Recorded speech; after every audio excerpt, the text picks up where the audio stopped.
Years, I think we've long established ourselves as an open, welcoming community, totally dependent on the visitors that come to us from our surrounding states.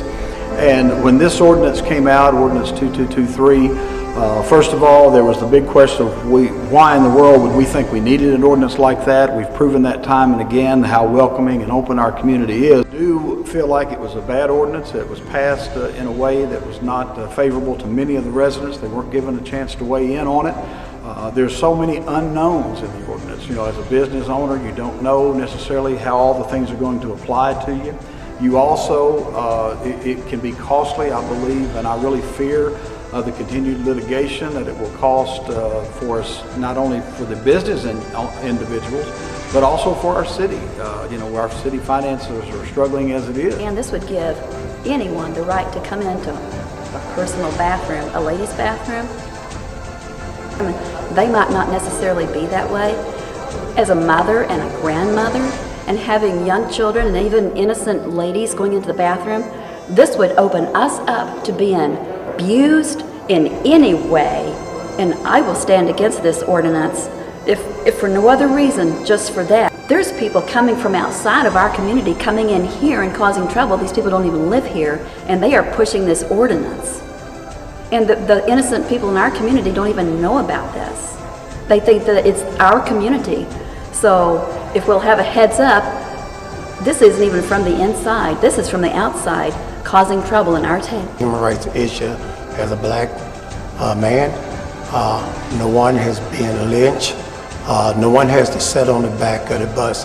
This is not a human rights issue, it's a human behavior issue with the due process of law and no way to appeal, and the person that we do appeal to is also the judge and jury, which is the mayor. I have nothing against the gays, I love them, and but as far as the law itself, I don't feel like that's a very good law, especially if no due process. We have an ordinance here that was created that didn't have a need. In fact, the city council himself made that statement just last year in August. Probably the best in the state, maybe even one of the best in the country as far as a community where people are getting along.